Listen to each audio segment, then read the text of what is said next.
네, 오늘 함께 나누실 말씀은 사무엘상서 17장입니다. 사무엘상 17장 1절부터 11절까지입니다.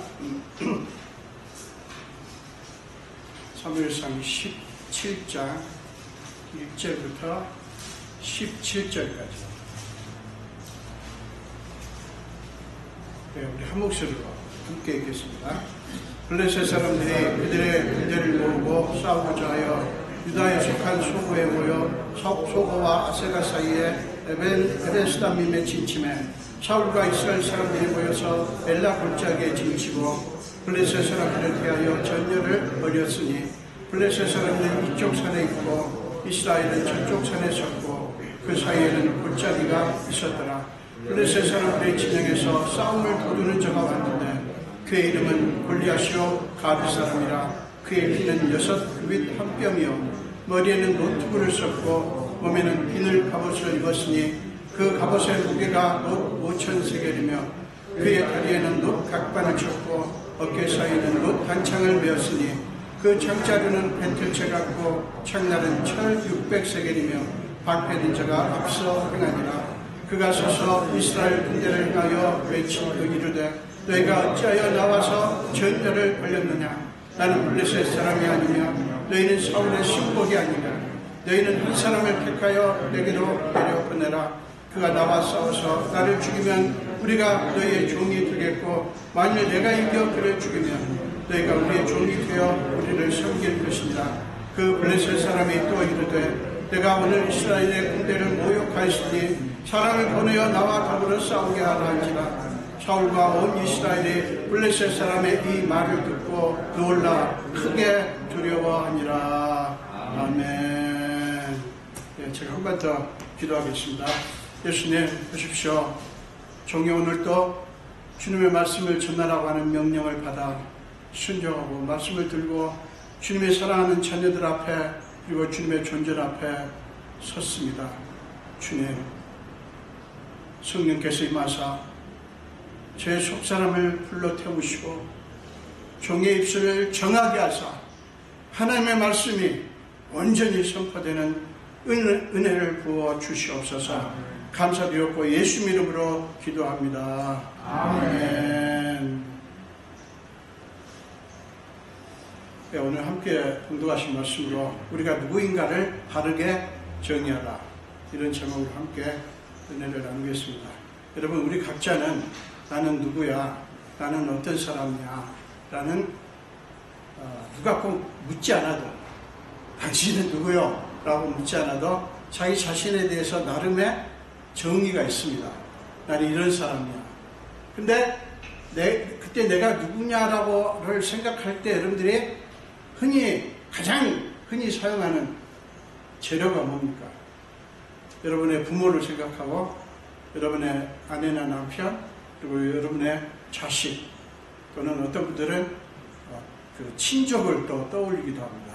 아, 우리 집안에 누구는 과거에 이런 사람이라고 하면서 여러 가지 내가 가진 것 또는 내가 누리고 있는 것 또 앞으로 가능성이 있는 것 이런 것들을 생각하면서 그래, 이름으로 나는 이런 사람이야 라고 정의를 내립니다.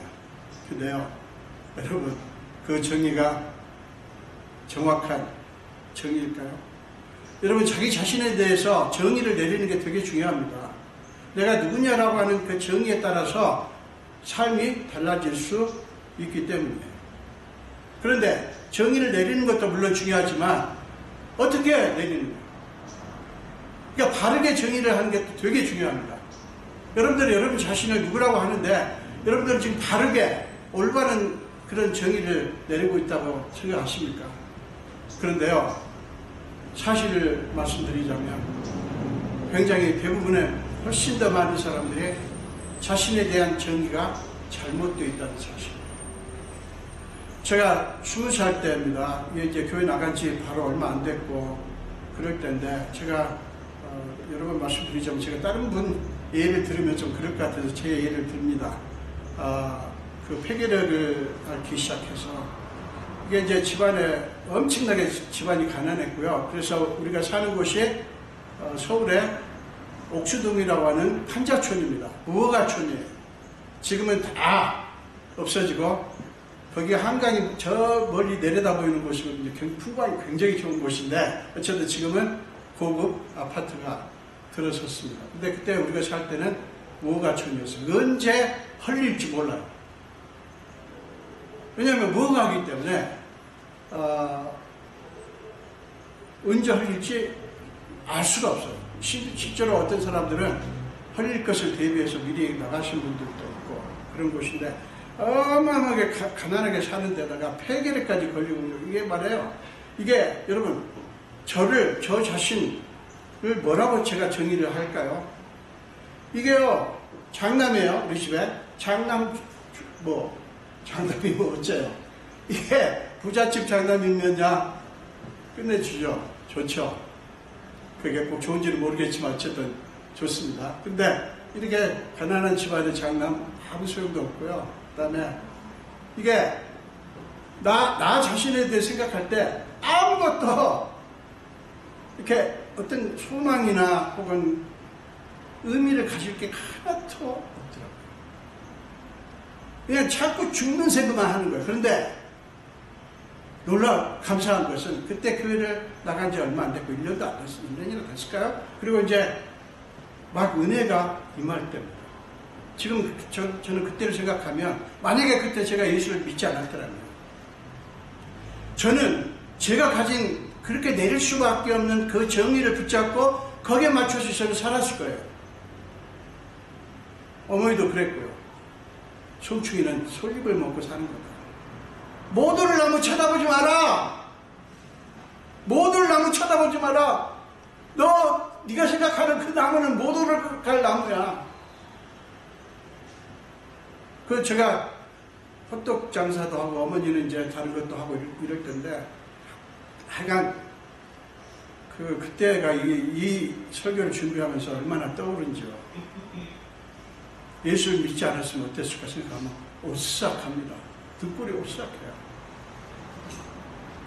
제가 한쪽에 훨씬 더 많은 부분에 부정적인 정의가 있죠. 나는 이런 인간이야. 나는 이런 사람이야. 근데 다른 쪽에서 문개구를 피어오르듯이 내가 누구인가 새로운 정의가 올라오기 시작하는데요. 와, 너무 놀랐어요. 그런데 현실을 생각하면 이 하나님이 주시는 정의는 자꾸 이렇게 억누르게 돼요. 제 스스로가. 그런데 하나님이 누구십니까? 저에게 새로운 정의를 부어주시는데 이게 문개구로 피어오르듯이 올랐습니다. 그러면서 나한테는 지금 이 삶이 아닌 다른 삶이 있겠구나. 어렴풋이 모르겠어요. 아무 희망도 안 보여요.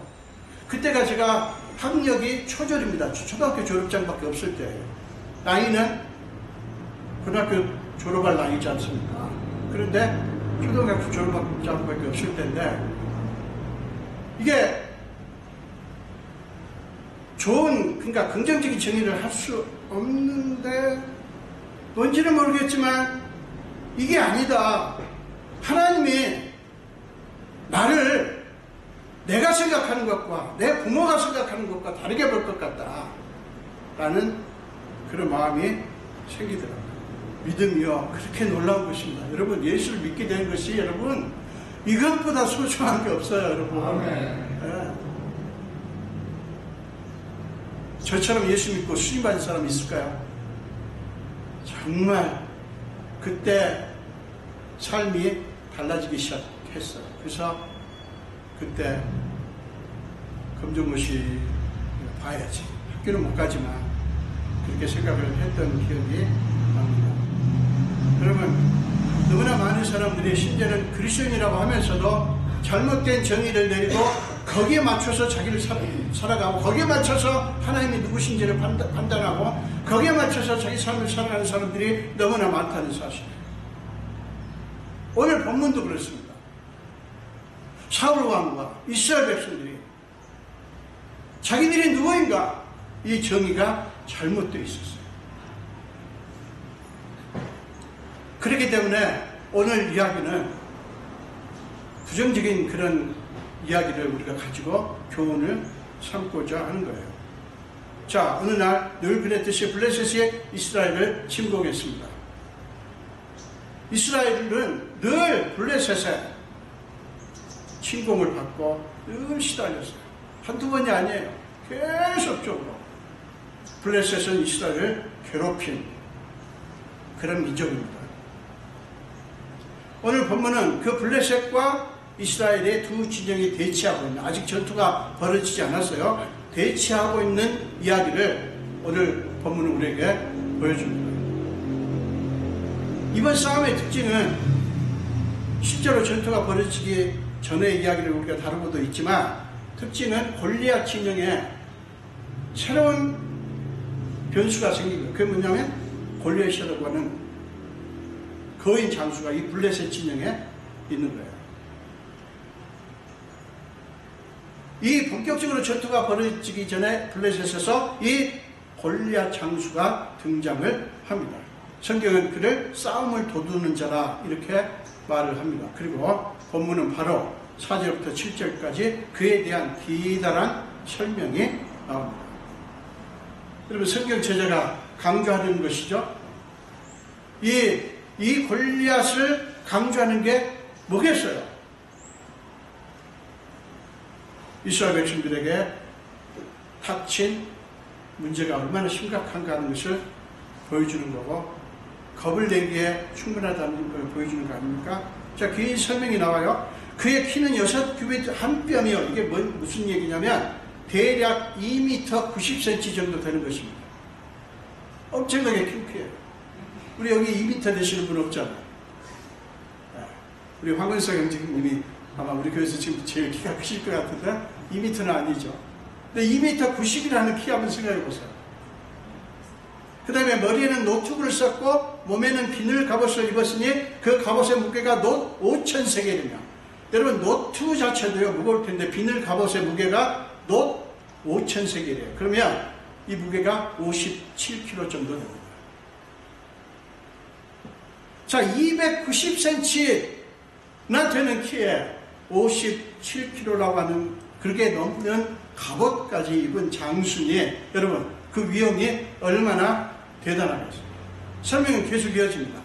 그의 다리에는 놋 각반을 쳤고, 그럴 필요가 없을 것 같은데, 어깨 사이에는 놋 단창을 메었으니 그 창자루는 배틀채 같고 창날은 철 600세겔입니다. 이 창날 자체가 지금 철 600세겔, 그러니까 약 7kg 정도 되는 거예요.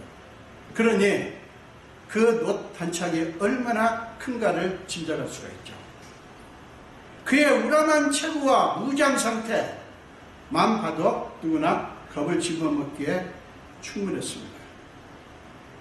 그런 어마어마한 모습의 골리앗이 이스라엘 군대를 향하여 고함을 지릅니다. 8절에 제가 3번역으로 읽겠습니다. 너희가 어쩌자고 나와서 전열을 갖추었느냐? 나는 블레셋 사람이고 너희는 사울의 종들이 아니냐? 이 말이 무슨 말인가 하면, 너희가 어찌 감히 우리와 싸우려고 하느냐? 사울의 종들에 불과한 너희가 사울을 완전히 무시하는 거죠. 사울의 종들에 불과한 너희가 어찌 감히 블레셋 사람이 나와 싸우려고 하느냐라는 거예요. 싸울 생각 말고 항복하라는 거 아닙니까? 여러분, 지금 보이는 이 모습도 어마어마한데 소리가 또 얼마나 우렁찼겠어요. 시청각이에요. 이게 시청각 효과를 막 발휘하는 거예요. 심리적으로 이게 어떤 상태인지 우리는 쉽게 알 수가 있죠. 자, 이 블레셋 장수 골리앗은요 지금 이 상황을 너무나 잘 압니다. 이스라엘이 지금 어떤 상태에 있는지 너무 잘 알아요. 그래서 완전히 무시하는 겁니다. 속된 말로 개무시하는 거예요. 지금. 자신감이 차 있습니다. 그래서 뭐라고 합니까? 너희는 한 사람을 택하여 내게로 보내라. 그가 나와 싸워서 나를 죽이면 우리가 너희 종이 되겠고, 만일 내가 그를 죽이면 너희가 우리의 종이 되어 우리를 섬길 것이다. 여러분, 골리앗은 뭐 알고 있어요. 싸움 장수가 자기와 맞서서 싸울 장수가 없다고 하는 사실을 지금 골리앗은 알고 있기 때문에 이렇게 말하는 거예요. 너에게는 나와 맞설 자가 없지? 있으면 나오라고 해! 뭐 이런 거예요. 여러분, 전의를 완전히 꺾어버리려고 하는 그런 시도죠. 그는 계속해서 10절에서 또 외칩니다. 내가 오늘 이스라엘 군대를 모욕하였으니 사람을 보내어 나와 더불어 싸우게 하라. 화를 돋구는 거예요. 그러나 여러분, 안타까운 것이 이스라엘은 꼼짝할 수가 없습니다. 지금 어마어마한 치욕을 당하고 있지만 화조차 낼 수가 없어요. 엄청난 치욕을 당하고 있지만 우리가 어떤 사람이 우리를 무시하고 모욕을 할 때 화가 나는 건 그래도 우리한테 힘이 있다는 거예요. 뭔가 믿을 구석이 있다는 겁니다. 근데 너무나 이게 그냥 말이 안 돼버리면 화도 안 납니다. 화조차 낼 수 없어. 화를 내야 되잖아요. 화조차 낼 수 없는 것. 그만큼 심리적으로 쪼그라져 있었고요. 죽음이 있으면 들어가 숨고 싶은 심정이 있을 거예요. 11절은 이렇게 증언합니다. 사울과 온 이스라엘이 블레셋 사람의 이 말을 듣고 놀라 크게 두려워합니다. 이스라엘은 이미 끝났어요. 싸울 필요조차 없습니다. 이미 패한 것입니다. 군사력 자체도 벌써 이 필요가 불가능한 정도였는데 이 골리앗이라는 사람이 더 이스라엘 백성들을 무력하게 느끼도록 만든 거예요. 여러분, 쉽게 이해가 되지 않습니까? 그렇겠다 진짜. 그런 상황에서 싸울 엄두가 안 나겠다. 싸워봤자 소용없다. 뭐 포기하겠다는 생각 들지 않습니까? 여러분, 그런데요, 이게 바로 뭐냐면 인간 상식 안에서 하는 이해예요. 그러니까 누구나 사람들에게 통용되는 인간 세계 속에서의 상식인 거예요. 우리 많이 해보잖아요. 뭔가를 하려고 할 때 우리가 가진 자원을 생각하지 않습니까? 누구와 경쟁을 하려고 할 때 나는 지금 어떤 힘이 있는가를 생각하잖아요. 우리 크리스천들도 그렇고 우리 많은 사람들, 대부분 사람들이 우리 자신을 이해할 때 자꾸 인간의 상식 안에서만 이해를 하고 그 너머를 가지 않으려고 합니다. 몰라서 그렇기도 하고요.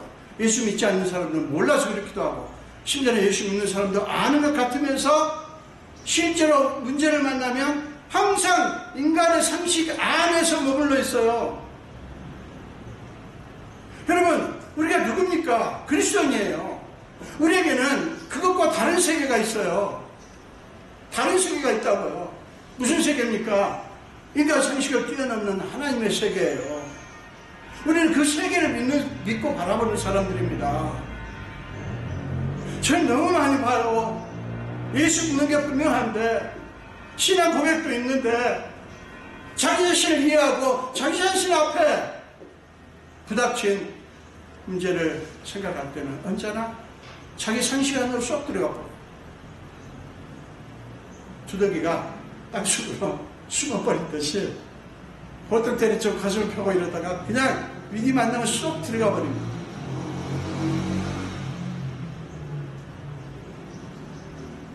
여러분, 안타깝게도 사울 왕과 이스라엘 백성들은 자기들이 누구인지 대한 정의를 바르게 내리지 못했어요. 분명히 하나님의 백성임에도 불구하고 인간의 상식 안에 갇힌 채 하나님의 권세를 생각하지 못한 거예요. 엄두에 두지 못한 거예요.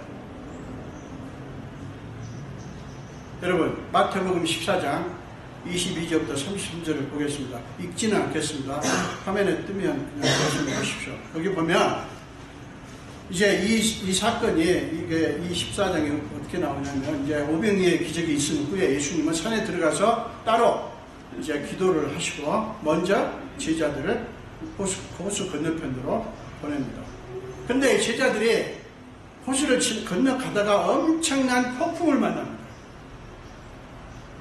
그래서 누가복음을 보면 거반 죽게 될 정도로 제자들이 고난을 겪습니다. 그 장면이 14장 22절에 나와요. 그들이 거의 죽을 만큼 고생하고 있을 때 그것을 아신 예수님이 그들을 돕기 위해서 오십니다. 여러분 그때가 언제인지 아세요? 밤 사경, 그러니까 새벽 3시부터 6시 사이, 가장 깊은 밤입니다. 그런데 이 광경을 본 제자들이 어떻게 반응을 하죠? 그들은 예수님을 보자 놀라 유령이다 하면서 무서워서 소리를 지릅니다. 그도 그럴 것이, 여러분 한밤중인데다가 풍랑은 휘몰아치지, 파도는 막 일지, 그 다음에 지금 사람이 지금 바다 위로 걸어오는데 안 놀랄 사람이 누가 있겠어요? 이게 상식적으로 말이 안 되지 않습니까? 밤 사경이고 풍랑이 이런데 누군가가 오는데 그거를 이 제자들이 바로 인식을 할 수 있겠어요? 사람이라면 또 어떻게 무리를 걷습니까? 가능하지 않죠. 그러니까 사람이 아닌 거예요. 지금 오고 있는 저 인물이 사람일 수가 없는 거예요.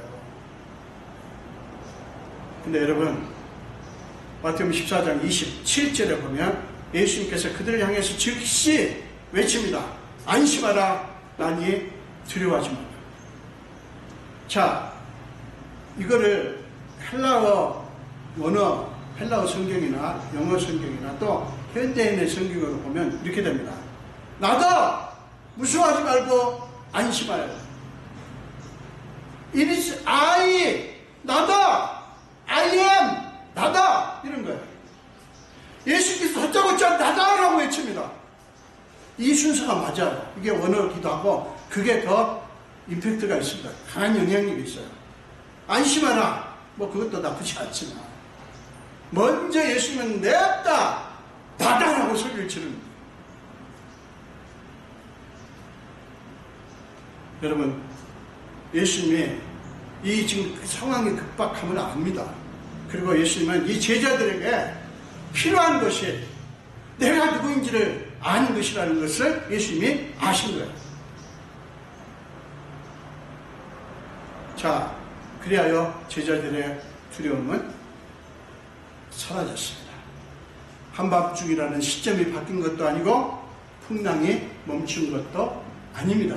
여전히 한밤중이고 여전히 풍랑이 일고 여전히 파도가 일고 바람이 불고 야간입니다.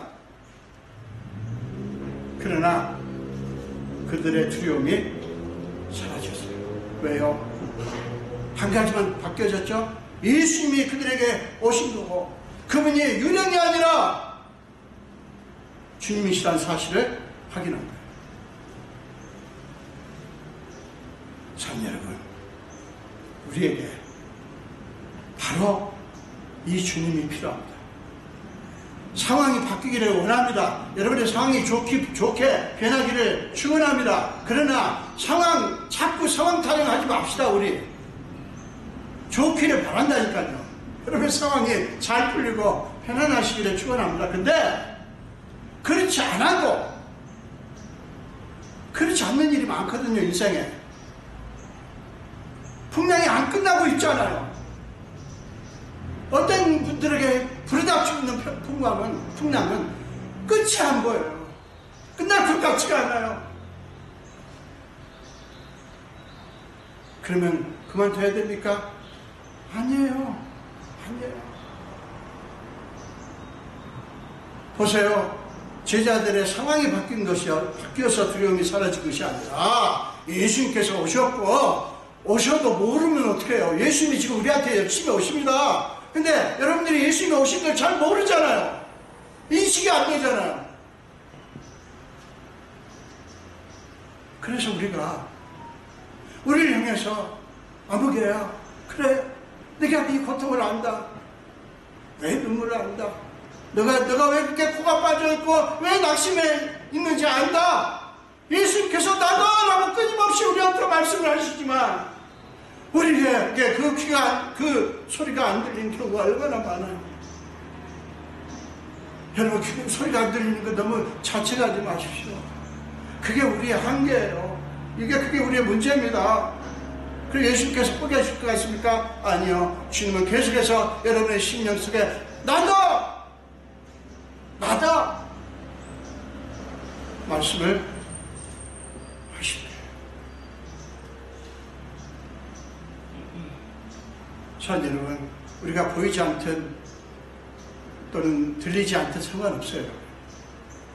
여러분들이 예수님의 음성을 알아보고 오시는 분을 알아보면 누구한테 좋아요? 예수님 계셨습니까? 아니요, 여러분에게 좋아요. 그런데 혹시 그렇지 않아도요, 소망이 있어요. 왜 그런지 아세요?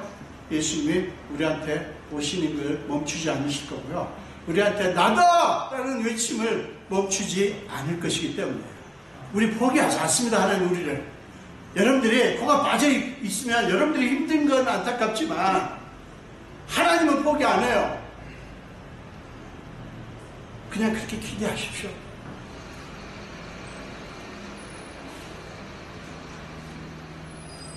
여러분, 우리의 한계가 그거 아닙니까? 너무 힘들어 보세요. 여러분, 힘든 인생 살아보셨죠? 너무 힘들면 주님이 생각납니까? 기도할 수가 있습니까? 제가 금요일 밤에 줌으로 기도회를 하는데 한국에 있는 형제 자매도 있고 미국에 있는 다른 주에 있는 형제 자매도 있는데 어떤 자매가 목사님, 제가 알아요. 그 집에 풀어야 될 숙제가 뭔지를 알아요. 한두 가지가 아니에요. 목사님, 기도해야 되는데 기도가 안 돼요. 기도해야 돼 하는 게 이렇게 많은데 기도하다 보면 그냥 그 기도에 눌려버린대. 그냥 기도해야 되는데 안 돼요. 그래서 결석을 다 한대요. 요일마다 할까? 월요일은 어떤 기도만 하고, 화요일은 어떤 기도만 하고, 수요일은 어떤 기도만 할까? 기도가 할 게 너무 많으니까 막 기도의 그 덩어리에 막 치이는 거예요.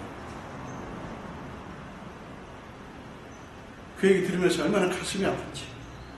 자매님, 이름이 복음이에요.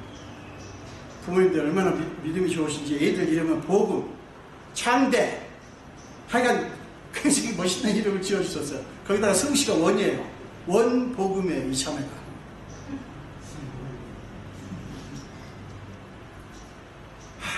네, 그 집을 알죠. 제가 섬길 때 열심히 나오던 젊은 부부인데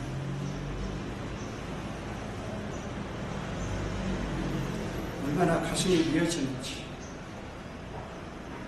네, 그렇습니다. 복음자매, 기도 안 해도 괜찮아. 기도해야 된다는 부담감 갖지 마. 그 강박감 좀 내려놔. 하지 마. 기도 안 되지? 그럼 하지 마. 그 대신에 왜 그런 줄 알아, 자매? 자매가 기도 안 해도 자매 안에 누가 계셔? 성령님이 계시잖아. 로마서 8장 28절에 26절에 뭐라고 말씀하셔? 우리는 기도할 바를 알지 못할 때 누가 기도해요? 성령님께서 탄식함으로 기도하시잖아요. 그러면 우리가 기도 안 하기 위해서 그 말씀을 들이대자는 게 아니라, 여러분, 기도할 힘이 없을 때가 있다니까요. 그럴 때 기도하려고 막 몸부림쳐요. 그러면 더 안 돼요. 늪에 빠지듯이 더 안 돼요. 자매, 기도하지만 자매보다 성령님께서 더 기도 잘하셔. 더 잘하셔. 하지만 그 대신에 이것만 하라고 했어. 화살 기도하라고 했어. 화살 기도가 뭐냐면 짤막한 문구를 계속 하는 거예요. 예컨대 주님 사랑합니다. 주님 사랑합니다. 주님 사랑합니다. 주님 사랑합니다. 계속 그것만 하는 거예요. 그 다음에 예수님 나를 불쌍히 여겨주세요. 그것만 기도하는 거예요. 자, 자매가 어떤 건지 정하고 그 기도를 일주일 동안, 다음 금요일날 밤에 만날 때까지 일주일 동안 다른 기도 절대 하지 마. 그냥 화살 기도만 해라. 저도 해봤거든요. 텍사스에 살 때 얼마나 힘들 때. 어떤 분이 저한테 주님 사랑합니다. 하루에 3,000번씩 하래요. 여러분, 하루에 3,000번씩 하려면 잠을 5시간 정도밖에 안 자야 되고요. 계속 기도해요. 하나님 사랑합니다. 하나님 사랑합니다. 밥 먹을 때도 사람들 해야 돼. 여러분, 놀라운 것은 우리는 신실하지도 않고 우리는 그렇게 낙심에 빠지고 코가 빠져요. 그런데 주님이 우리를 버리지 않는다는 사실이고요. 주님이 우리가 기도할 힘도 없을 때 그분이 우리를 위해서 기도하신다. 그래서 이리 하시되 저리 하시되 우리 그리스도인들 있잖아요. 큐티를 해야 돼. 예, 해야죠. 기도를 해야지 돼. 맞아요, 해야 돼요. 여러분, 해야지 돼. 영어로 to do. 막 해야 돼. 여기에 너무 매이지 마십시오. 안 될 때는 내려놓으세요. 그리고 화살기도, 기도라는 게 뭐예요? 예수님께 내가 원하는 거 알려드리는 거예요. 내가 알려드리지 않으면 예수님이 몰라요? 그래서 기도하는 겁니까? 아니에요.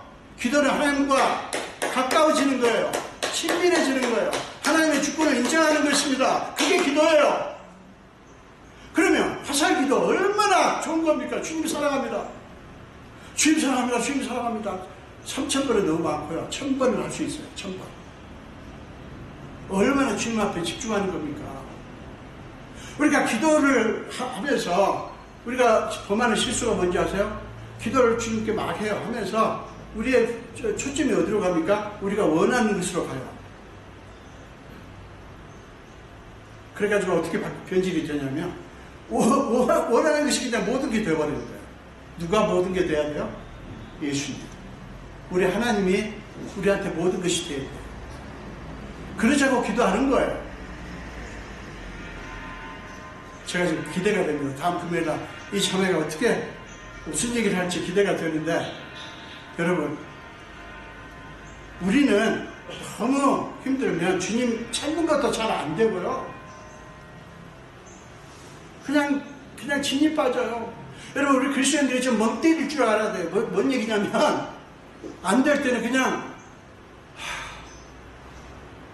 하고 손 놓고 있는 거에 대해서 두려움이 없으셔야 돼요. 내가 이러고 있으면 안 되는데, 또 주변에서도 막 그래요. 형제님, 자매님, 왜 그러고 있어요? 예, 맞아요. 그런데 우리가 다른 사람들이 너무 기진맥진하고 해있고 낙심해 있을 때 너무 다그치지 않았으면 좋겠어요. 그 대신에 성령께서 그 형제 자매를 어떻게 하실지를 기대하면서 기도해 드리잖아요. 너무 원칙들이지 맙시다. 자, 오늘 이야기에서 지금 그 마태복음 14장 이야기에서 우리가 주목할 게 있어요. 그것이 뭐냐면, 나다라고 외치시는 주님의 음성을 들은 베드로의 뜻밖의 반응이에요. 자, 베드로가 어떻게 합니까? 만일 주님이시거든 나를 명하사 물 위로 오라 하소서. 기상천외한 부탁을 합니다. 예수님께서 오라 그러죠. 그러니까 베드로가 배에서 나와서 물 위를 걸어서 주님께 갑니다. 아이, 목사님, 그래봤자 좀 이따 빠졌어요. 바람을 보고 무서워가지고 빠졌어요. 여러분, 자꾸 우리 그거 생각하는데, 빠졌어요. 잠시 후에. 그렇지만 적어도 잠시지만 물 위를 걷는 놀라운 경험을 베드로는 했습니다. 이게 중요합니다. 여러분의 신앙이 언제나 그냥 승승장구하리라고 하면 생각하지 마세요. 물에 빠질 때가 있어요.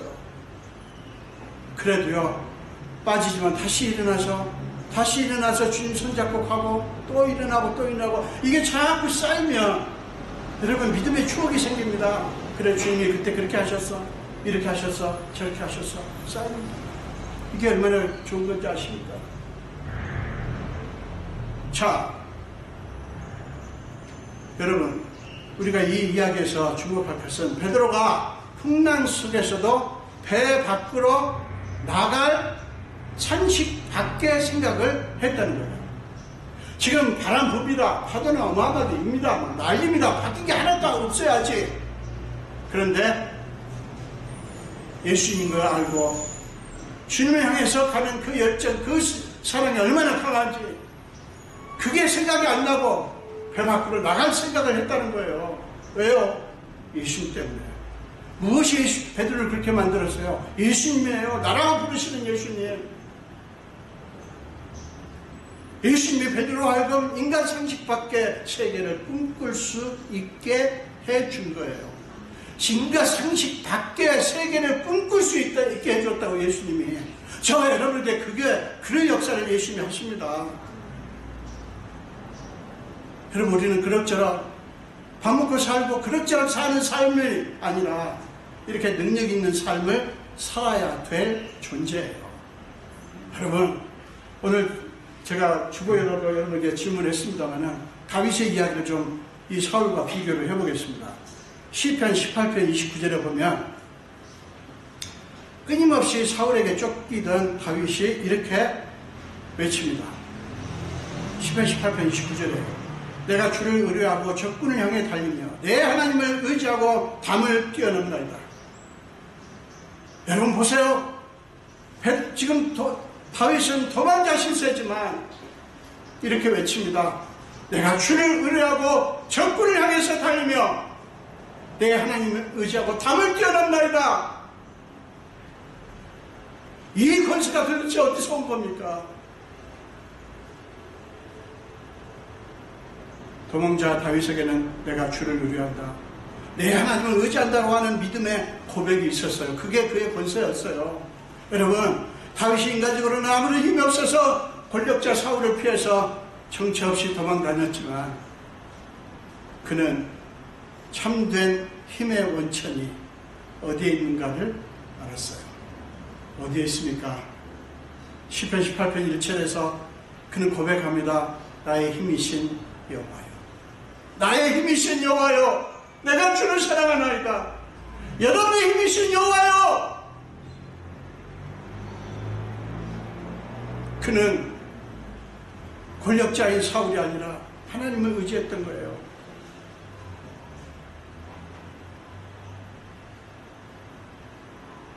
제가 또 얘기를 드립니다. 폐기력으로 너무 심해가지고요. 가다가 쓰러지는 일이 많았어요. 쓰러지면서 뭐 합니까? 이제 입에서 피가 나오죠. 근데 한 번에 이제 물찌개를 치고 가다가 쓰러졌거든요. 저 아래서 저 산꼭대기까지 물을 져다가 먹어야 돼요. 그 하다가 쓰러졌는데 피를 토하는데 이 뭐 감춘다고 감춰져요. 그런데 제가 지금도 잊지 못하는 건 지나가면서 웃어요. 피시피시. 안 됐다. 그렇게 말을 하면서 또 어떤 애는 물을 던져요, 저한테. 사람이 참 악해요. 이렇게 피해서 도망가고요. 무슨 내가 지금 이렇게 저 가까이 지나가면 뭐 폐기를 걸리는 것처럼 생각하는지 완전히 혐오스러운 존재를 이렇게 취급을 하는데 얼마나 가슴이 아팠는지. 그때 제가 끊임없이 부른 찬양이 뭔지 아세요? 찬송가 280장이에요. 전부여 의지 없어서 손 들고 옵니다. 주 나를 외면하시면 나 어디 가리까. 그때 찬송은 주 나를 박대하시고 천부여 어찌없어서 손들고 옵니다. 주 나를 박대하시면 나 어디 가요? 나 어디 가요?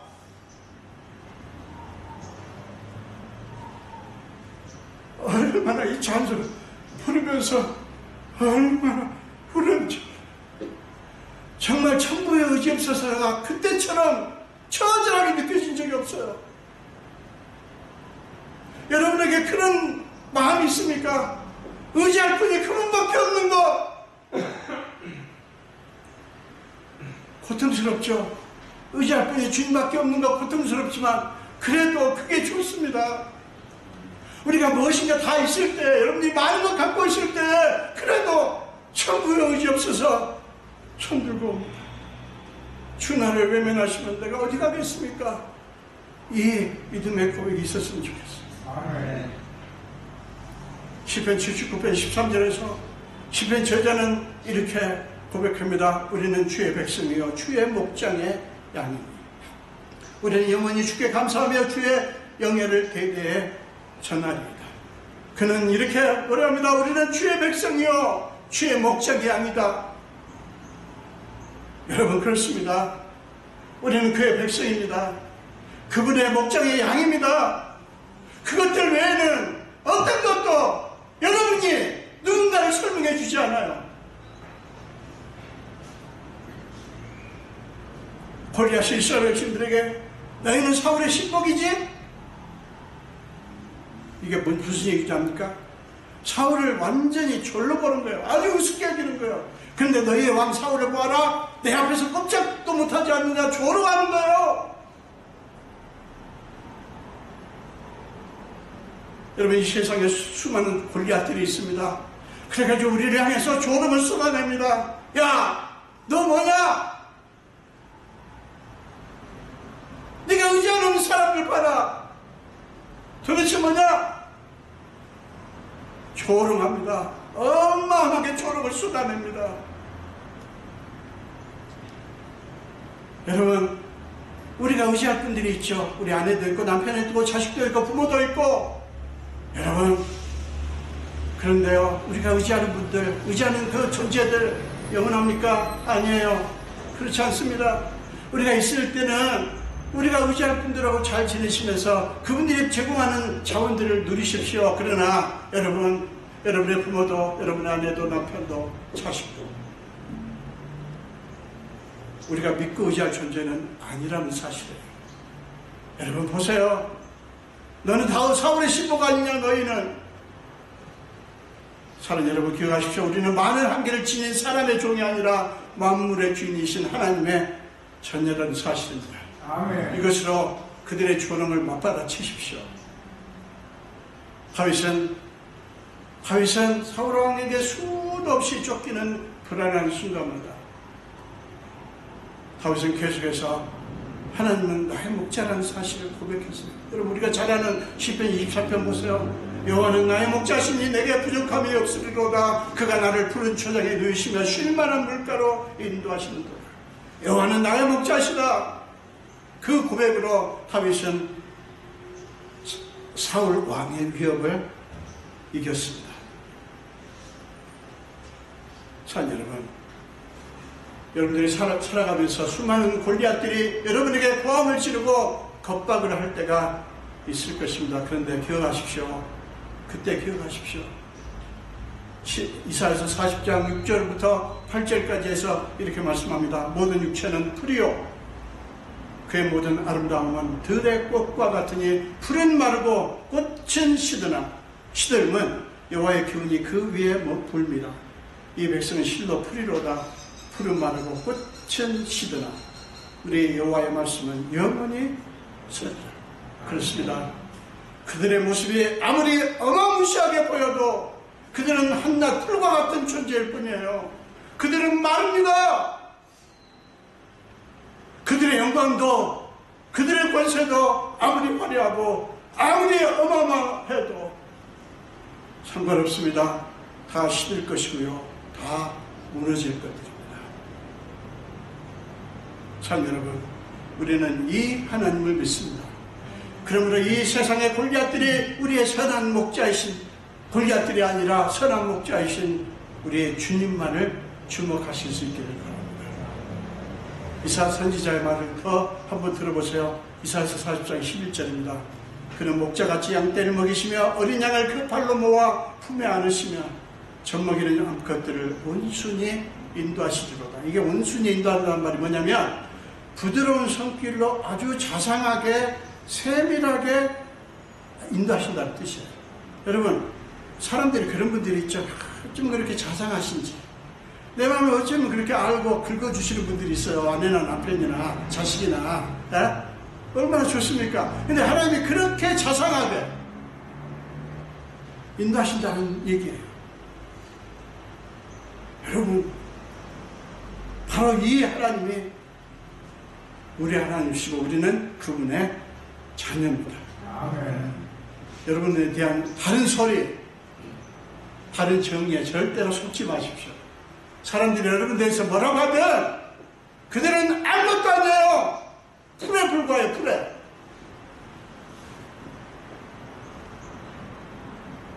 여러분 기억하십시오. 시편 기자는 시편 118편 6절에서 이렇게 고백합니다. 여호와는 내 편이시라. 내가 두려워하지 아니하리니 사람이 내게 어찌할까. 여러분, 아주 끊임없이 여러분들이 살아가면서 이 세상의 골리앗이 여러분에게 고함을 계속 지를 거예요. 그때 얼른 기억하십시오. 나한테는 저것들을, 저 존재들을 아무것도 아닌 것으로 만들어버릴 하나님이 내 편이시다. 이걸 믿으십시오. 사랑 여러분, 그거 믿는 것이 우리를 바르게 정의하는 거예요. 그 믿음으로 내가 누구인지를 정의하는 것이 바른 정의입니다.